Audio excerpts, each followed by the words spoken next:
बिस्मिल्लाहिर्रहमानिर्रहीम। अस्सलाम वालेकुम नाज़रीन। आज के टॉपिक में हम ये डिस्कस करेंगे कि अगर आपके खिलाफ कोई झूठ पर मबनी एफआईआर हो जाती है और आप ये समझते हैं कि आपका इस वक़ुआ से कोई ताल्लुक नहीं और आपके खिलाफ बिल्कुल झूठ पर मबनी एफआईआर करवाई गई है, तो आप अपना दिफा किस तरह से करेंगे, आप अपनी एफआईआर को किस तरीके से डिस्चार्ज करवा सकते हैं, इसमें पुलिस के अख्तियारात क्या हो सकते हैं, आप एफआईआर को क्वैश किस तरीके से करवा सकते हैं, और जो कोई भी शख्स आपके खिलाफ झूठ पर मबनी एफआईआर दर्ज करवाता है उस शख्स के खिलाफ कौन सी कानूनी कार्रवाई हो सकती है और उसे कितनी सजा मिल सकती है। तो अपने टॉपिक की डिटेल में जाने से पहले मैं आपसे गुजारिश करूंगा कि आप मेरे YouTube चैनल को सब्सक्राइब कर लीजिएगा और साथ लगे बेल आइकन के बटन को भी प्रेस कर लीजिएगा ताकि कानून के ऊपर तमाम तर मालूमाती वीडियोस आप तक पहुंचती रहें। तो मोअज़्ज़ज़ नाज़रीन, जिस तरह के हमारा ये क्वेश्चन है कि आप के खिलाफ अगर किसी किस्म की कोई एफआईआर हो जाती है और आप ये समझते हैं कि जो एफआईआर आपके खिलाफ हुई है उसका हकीकत से कोई ताल्लुक वास्ता नहीं, वो झूठ पर मबनी है, तो आप अपना दिफा किस तरीके से करेंगे। इसमें सबसे पहली बात तो यह है कि हमने ये देखना है कि इसमें पुलिस के इख्तियारात क्या हैं। अगर पुलिस के सामने एक एफआईआर आती है और पुलिस ये समझती है कि जो ये एफआईआर हुई है ये स्टोरी गलत है, ये झूठ पे मबनी है, इसमें मकूल शहादत मौजूद नहीं है, मुद्दई ने गलत बयानी पे मबनी और झूठी एफआईआर करवाई है, तो पुलिस के पास क्या अख्तियार हैं कि वो मुलजिम को रिलीफ दे, उसको छोड़ दे या उसको जमानत पे रिहा कर दे। अब एक तो पुलिस के पास ये इख्तियार है अंडर सेक्शन 169 सीआरपीसी के मुताबिक कि अगर कोई पुलिस ऑफिसर या इन्वेस्टिगेटिंग ऑफिसर ये समझे कि किसी भी मुलजम के खिलाफ शहादत ना काफी है तो वो उसे अदम दस्तयाबी शहादत की बुनियाद पर छोड़ सकता है। यानी कि पुलिस अगर किसी शख्स को ये चाहे कि उसके खिलाफ शहादत ना काफी है तो वो उसको गिरफ्तार नहीं करेगी। अब पुलिस का दूसरा इख्तियार यह है कि जिस तरह के अंडर सेक्शन 497 सीआरपीसी के मुताबिक ये अदालतों के इख्तियारात हैं कि वो मुलजमान को जमानत पर रिहा करें, लेकिन एक पुलिस ऑफिसर के पास भी इख्तियार मौजूद है कि वो फर्दर इंक्वायरी की बुनियाद पर किसी भी मुलजम को किसी भी मुकदमा में जमानत पे रिहा कर सकता है। तीसरे नंबर पे, अगर पुलिस ऑफिसर ये समझे कि जो मुलजम नामजद करदा एफआईआर है उसके खिलाफ झूठ पर मबनी एफआईआर हुई है, वो शख्स बेगुनाह है उसकी तफ्तीश के मुताबिक और उसके खिलाफ शहादत काफी नहीं है, तो पुलिस ऑफिसर उस मुलजम की एक डिस्चार्ज रिपोर्ट बनाकर मजिस्ट्रेट इलाका मजिस्ट्रेट साहब के सामने पेश कर देगा और मजिस्ट्रेट साहब से ये रिक्वेस्ट करेगा कि इस मुलजम को डिस्चार्ज फरमा दिया जाए। अब ये तो थे पुलिस के इख्तियारात। अब ये देखना है कि अगर एफआईआर हो गई है और आप ये समझते हैं कि पुलिस आपको गिरफ्तार कर सकती है, आपको जेल जाना पड़ सकता है, जबकि आप ये समझते हैं कि इस वक़ुआ से आपका किसी किस्म का कोई तल्लुक वास्ता नहीं है, अगर आप गिरफ्तार हो गए तो आपको नाकाबिल तलाफी नुकसान पहुंचेगा, तो आप क्या करेंगे। सबसे पहले किसी भी अच्छे वकील का इंतखाब करके एक बेल बिफोर अरेस्ट दायर करेंगे, यानी कि जमानत कबल इस गिरफ्तारी हासिल करने के बाद आप वहां पे जाके शामिल तफ्तीश होंगे और अपनी बेगुनाही का सबूत देंगे और जो कोई भी शहादत आपको फेवर करती होगी वो आप तफ्तीशी अफसर के सामने रखेंगे और रिक्वेस्ट करेंगे कि उसके खिलाफ ये जो दफा लगाई गई है, ये जो एफआईआर की गई है, ये गलत है, ये झूठ पर मबनी है, लिहाजा उसको बेगुनाह लिखा जाए। और अगर पुलिस किसी शख्स को बेगुनाह लिख देती है तो फिर उसको बेल बिफोर अरेस्ट में सेशन जज साहब के सामने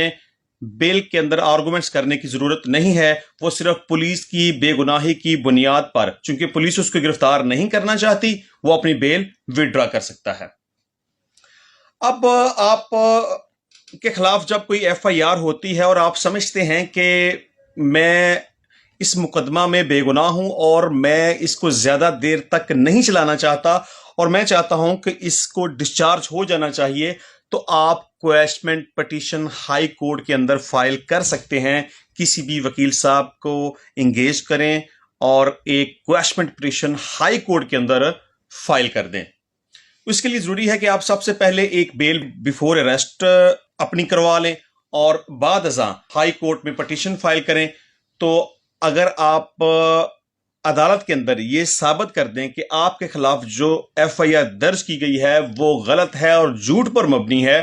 तो आपको हाई कोर्ट की तरफ से छोड़ दिया जाएगा, आपकी एफआईआर को खत्म कर दिया जाएगा, FIR کو کویش کر دیا جائے گا. جس طرح کے بعض دفعہ اس طرح کے معاملات ہوتے ہیں کہ رن اوے میرجز میں اکثر والدین لڑکی کے اغوا کا مقدمہ درج کرواتے ہیں، لیکن اگر کویشمنٹ پٹیشن میں جایا جائے تو وہاں لڑکی کی سٹیٹمنٹ آ جائے کہ مجھے تو کسی نے اغوا نہیں کیا،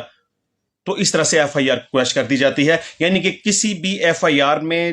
اگر آپ کورٹ میں یہ ثابت کر دیں کہ آپ کے خلاف جو FIR ہوئی ہے وہ غلط ہے، وہ جھوٹ پر مبنی ہے، اس کا حقیقت سے کوئی تعلق واسطہ نہیں، اس میں کوئی اس کے خلاف شہادت موجود نہیں، تو عدالت آپ کے آرگومنٹ سے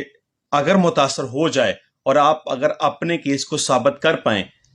تو آپ کی FIR کو ختم کر دیا جائے گا، اس کو کویش کر دیا جائے گا. FIR کی کویشمنٹ کے لیے یہ ضروری ہے کہ آپ کا چلان عدالت کے اندر سبمٹ نہ ہوا ہو، کیونکہ جب عدالت کے اندر چلان سبمٹ ہو جائے تو آپ کویشمنٹ پٹیشن فائل نہیں کر سکتے. صرف اس صورت میں کویشمنٹ پٹیشن ہائی کورٹ میں فائل کی جا سکتی ہے جب آپ کا چلان عدالت کے اندر سماعت کے لیے پیش نہ کیا گیا ہو.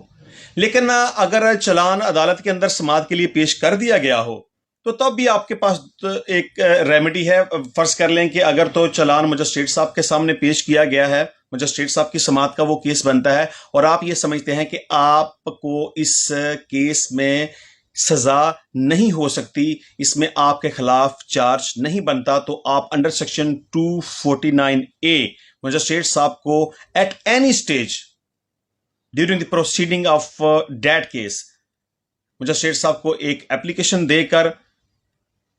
آپ وہاں اس مقدمے سے بری ہو سکتے ہیں. اسی طرح اگر تو چلان سیشن جج صاحب کے پاس ہے تو آپ کیس کی پروسیڈنگ کے دوران کسی بھی سٹیج کے اوپر 265K CRPC کے مطابق ایک اپلیکیشن دے سکتے ہیں کہ آپ کے خلاف جو چارج ہے وہ گراؤنڈ لیس ہو چکا ہے، لہٰذا میری گزارش ہے کہ مجھے اس مقدمہ سے بری فرمایا جائے. تو اس طریقے سے بھی آپ کا کیس ختم ہو سکتا ہے. اب یہاں دوسرا کوشچن یہ آئے گا کہ اگر کوئی شخص آپ کے خلاف جھوٹ پر مبنی FIR درج کرواتا ہے، آپ کو کوفت دیتا ہے، آپ کو نقصان پہنچاتا ہے، تو اس بندے کے خلاف کیا ہو سکتا ہے؟ اس میں 182 PPC کی کارروائی اس شخص کے خلاف ہو سکتی ہے جو بھی کوئی شخص جھوٹ پر مبنی FIR کرواتا ہے. مثال کے طور پہ اگر کوئی شخص کوئی FIR کسی شخص کے خلاف کرواتا ہے، جس طرح کہ 182 PPC میں یہ کہا گیا ہے کہ اگر کوئی بھی شخص کسی قسم کی کوئی انفارمیشن کسی سرکاری ملازم کو دیتا ہے اور وہ معلوم ہوتا ہے کہ جھوٹ پر مبنی تھی، تو اس شخص کے خلاف 182 کی کارروائی کی جائے گی. وہ پولیس کی طرف سے ہوگی، وہ کلندرہ بنا کر عدالت میں پیش کرے گی. اب ہم نے یہ دیکھنا ہے کہ 182 کے اندر کون سی سزاؤں کا ذکر کیا گیا ہے. اگر تو کوئی شخص کوئی FIR کرواتا ہے جس کے اوپر جو مینشن کیا گیا جرم ہے اس کی سزائے موت بنتی ہے، تو پھر اطلاع دہندہ کو 182 PPC کے مطابق 7 سال تک قید کی سزا ہو سکتی ہے. اسی طرح اگر کوئی شخص FIR کرواتا ہے اور FIR کے اوپر جو جرم لگایا گیا ہے اس کی سزا عمر قید بنتی ہے، تو اس شخص کو یعنی کہ اطلاع دہندہ کو 182 PPC کے مطابق 5 سال تک سزا کا سامنا کرنا پڑ سکتا ہے. لیکن اگر کوئی شخص FIR کرواتا ہے جو کہ جھوٹ پر مبنی ہوتا ہے اور FIR کے اوپر جو جرائم لگائے گئے ہیں ان کی سزائے موت یا عمر قید نہ بنتی ہو، تو پھر اطلاع دہندہ کو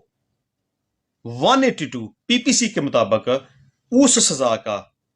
جو کہ جرائم FIR کے اندر لگائے گئے ہیں اس سزا کا 1/4 یعنی کہ 1/4 چوتھا حصہ اس کو سزا کا سامنا کرنا پڑ سکتا ہے اور جرمانہ بھی ادا کرنا پڑ سکتا ہے.